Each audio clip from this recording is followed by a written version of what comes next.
जय श्री कृष्णा। राधे राधे दोस्तों कार्तिक मास लगने जा रहा है। हिंदू धर्म में कार्तिक मास को एक बहुत ही पवित्र महीना माना जाता है।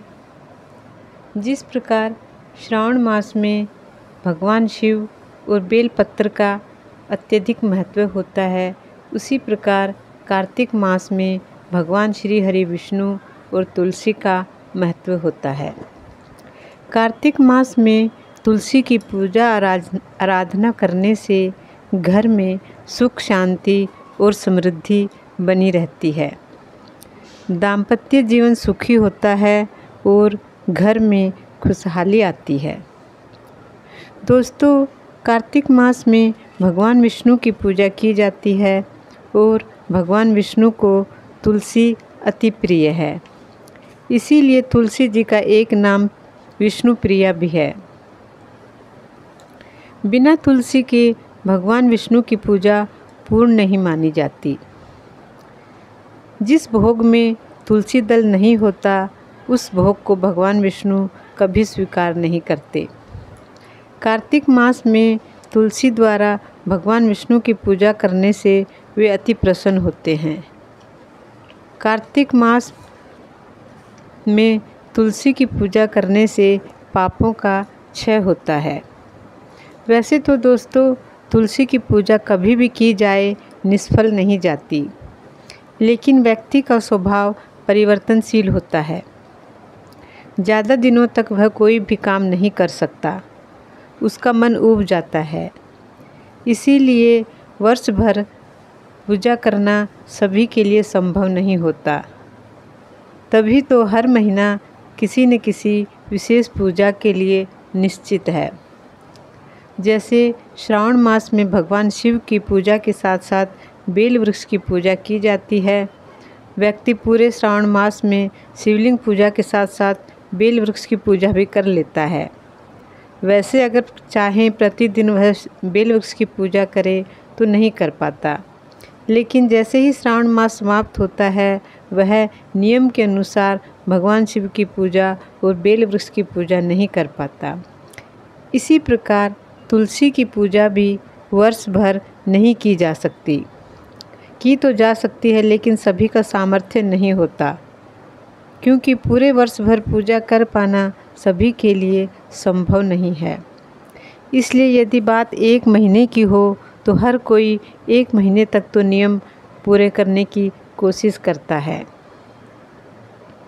जैसे कि एक महीना यदि तुलसी की पूजा कर ली जाए तो वह जैसे तैसे करके महीने भर तुलसी की पूजा कर ही लेता है, लेकिन वर्ष भर करने के लिए कहा जाए तो शायद वह नहीं कर पाएगा। इसीलिए दोस्तों, कार्तिक का एक महीना भगवान विष्णु और तुलसी जी की पूजा के लिए सर्वोत्तम माना जाता है। तुलसी को माँ लक्ष्मी का स्वरूप माना गया है। कार्तिक मास में जब भगवान विष्णु चिर से निद्रा से जागते हैं तो उसे देव उठनी एकादशी कहते हैं। देव उठनी एकादशी के दिन उनका विवाह तुलसी के साथ किया जाता है, क्योंकि तुलसी जी माँ लक्ष्मी का ही स्वरूप है। तुलसी विवाह के कारण भी कार्तिक महीने की महिमा अत्यधिक बढ़ जाती है। कार्तिक मास में तुलसी माता की पूजा करने से भगवान विष्णु प्रसन्न होते हैं और लोगों के कष्टों को दूर कर उन्हें खुशहाली प्रदान करते हैं। कार्तिक मास में तुलसी जी के नीचे दीपक प्रज्वलित करने की परंपरा सदियों से चली आ रही है। प्रत्येक सनातनी हिंदू के घर में शाम के समय तुलसी जी के नीचे एक छोटा सा दीपक जलता हुआ दिखाई देता है। तुलसी जी की पूजा करने से घर की नकारात्मक ऊर्जा दूर होती है। तुलसी जी के नीचे दीपक जलाना देवताओं को प्रसन्न करता है और पितरों को तृप्त करता है।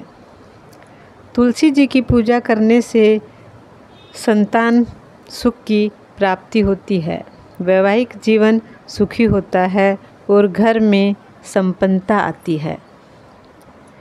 कार्तिक मास में भगवान श्री हरि विष्णु को तुलसी चढ़ाने से 10,000 गायों के दान के बराबर का पुण्य फल प्राप्त होता है।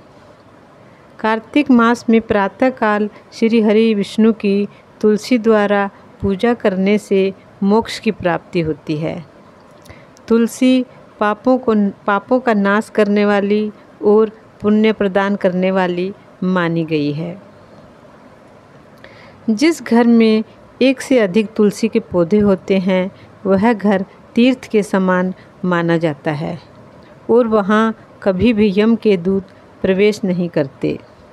इतना अधिक महत्व है तुलसी जी का। कार्तिक मास में तुलसी की पूजा करना तो शुभ फल देता ही है और तुलसी जी का रोपण करना भी पुण्यदायी माना गया है। अतः जहाँ तक हो सके कार्तिक मास में घर में या मंदिर में तुलसी अवश्य लगानी चाहिए। आप अपने परिचितों के घर भी तुलसी का पौधा रोपित कर सकते हैं। कार्तिक मास में तुलसी पूजा करने और तुलसी लगाने से भगवान विष्णु और माता लक्ष्मी दोनों की कृपा प्राप्त होती है। अतः दोस्तों, पूरे वर्ष तुलसी पूजन न कर पाएँ तो कार्तिक के महीने में कम से कम तुलसी की पूजा अवश्य करें और भगवान श्री हरि विष्णु को तुलसी दल अर्पित करें। आपका दुर्भाग्य सौभाग्य में बदल जाएगा। आशा है दोस्तों जानकारी आपको पसंद आई होगी। वीडियो अच्छी लगी हो तो वीडियो को लाइक और शेयर अवश्य करें। मेरे चैनल पर पहली बार आए हैं तो मेरे चैनल को सब्सक्राइब करें ताकि आगे आने वाले नए वीडियो की जानकारी आप तक पहुंचती रहे। आज के लिए बस इतना ही दोस्तों। अगली वीडियो में फिर मिलती हूँ एक नई जानकारी के साथ। तब तक के लिए जय श्री कृष्णा, राधे राधे दोस्तों। आपका दिन शुभ हो। वीडियो अंत तक देखने के लिए धन्यवाद।